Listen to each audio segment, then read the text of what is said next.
Pandemi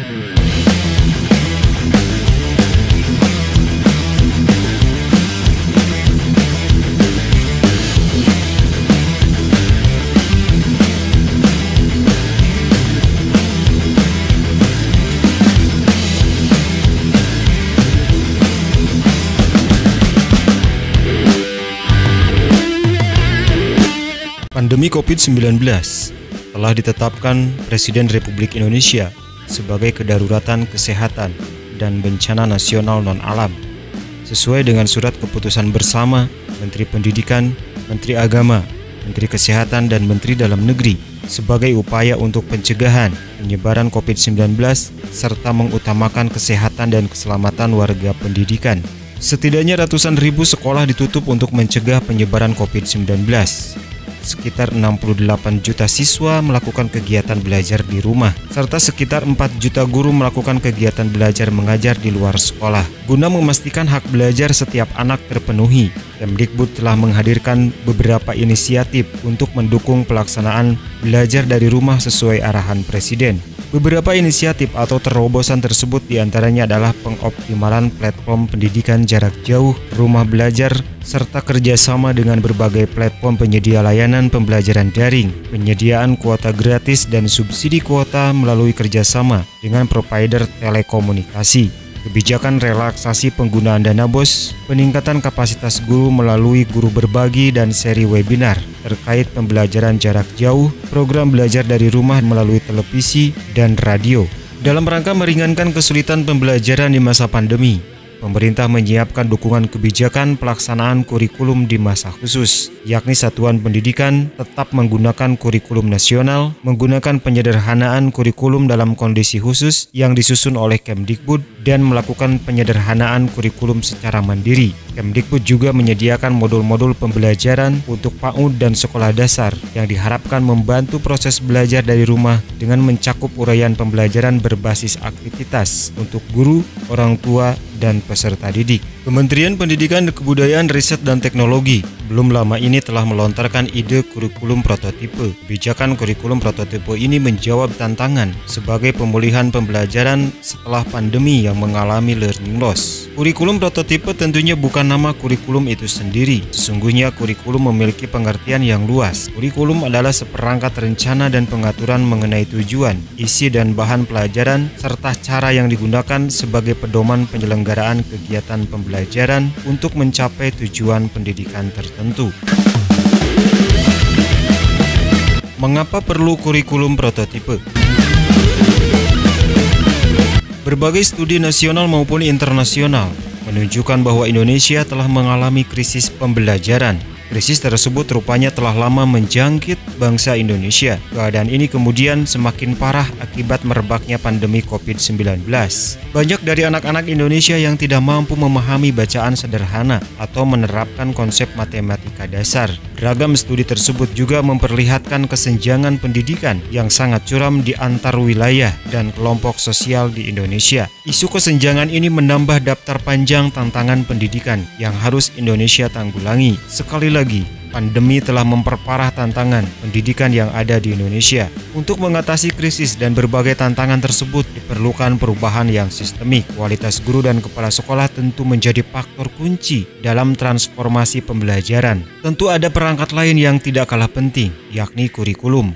Kurikulum menentukan materi yang diajarkan di kelas. Kurikulum mempengaruhi kecepatan dan metode mengajar yang digunakan oleh guru. Betul bahwa guru yang hebat akan bisa menerapkan pembelajaran yang baik, apapun kurikulumnya. Tetapi kurikulum yang baik bisa mendorong sebagian besar guru untuk berfokus pada tumbuh kembang karakter dan kompetensi murid. Kurikulum yang baik tidak memaksa guru untuk kejar tayang materi, melainkan mendorong guru untuk lebih memperhatikan kemajuan belajar muridnya. Demikian kata Anindito. Untuk itulah Kemdikbudristek mengembangkan kurikulum prototipe sebagai bagian penting upaya memulihkan pembelajaran dari krisis yang sudah lama kita alami.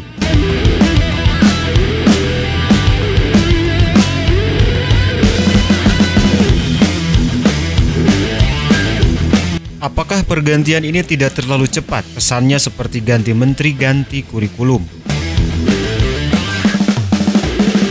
Menurut Anindito, bicara tentang pergantian kurikulum harus terlebih dahulu membedakan dua hal, yakni kurikulum nasional dan kurikulum tingkat satuan pendidikan.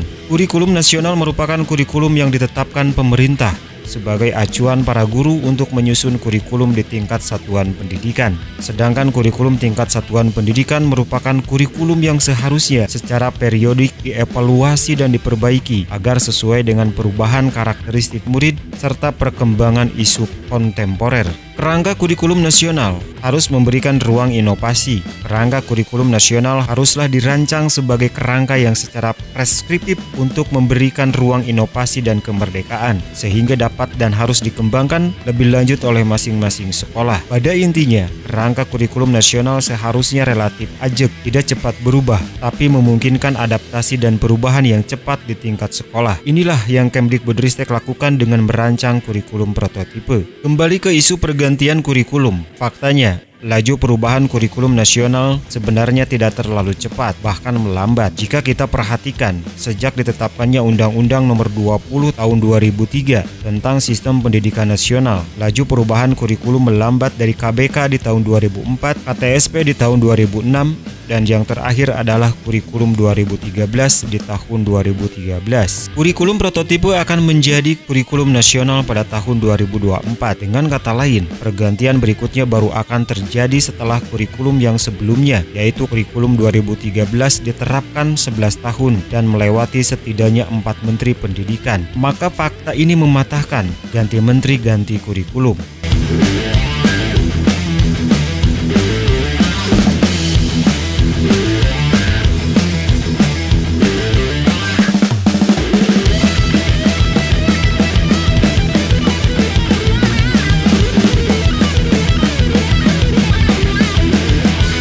Mengapa kurikulum prototipe dijadikan opsi? Mengapa tidak langsung ditetapkan untuk semua sekolah?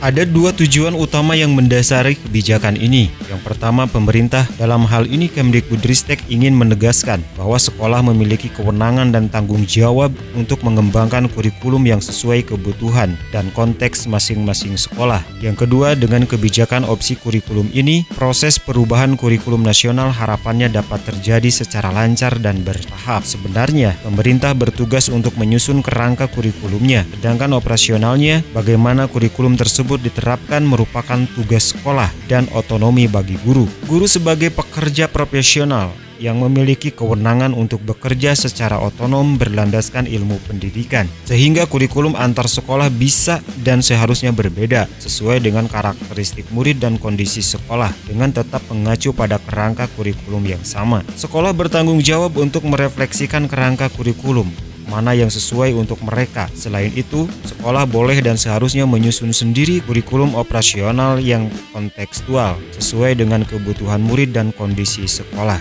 Perubahan kerangka kurikulum tentu menuntut adaptasi oleh semua elemen sistem pendidikan. Proses tersebut membutuhkan pengelolaan yang cermat sehingga menghasilkan dampak yang kita inginkan, yaitu perbaikan kualitas pembelajaran dan pendidikan di Indonesia. Oleh karena itu, Kemdikbudristek memberikan opsi kurikulum sebagai salah satu upaya manajemen perubahan.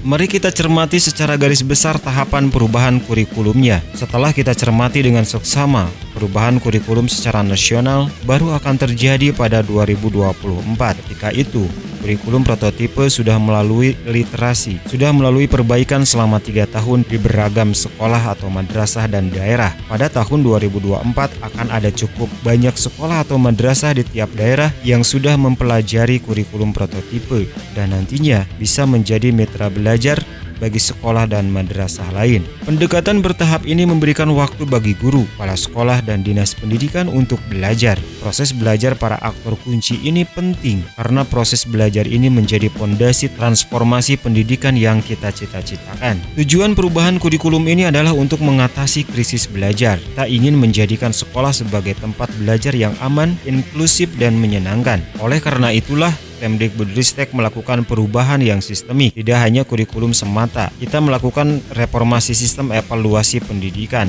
menata sistem rekrutmen dan pelatihan guru, menyelaraskan pendidikan vokasi dengan dunia kerja, mendampingi dinas-dinas pendidikan, dan melakukan penguatan anggaran dan kelembagaan. Perubahan sistem tersebut tentu tidak bisa terjadi dalam sekejap. Tahap demi tahap perubahan kurikulum harapannya dapat memberikan waktu yang memadai bagi seluruh elemen kunci sehingga pondasi untuk transformasi pendidikan kita dapat tertanam kukuh dan teguh.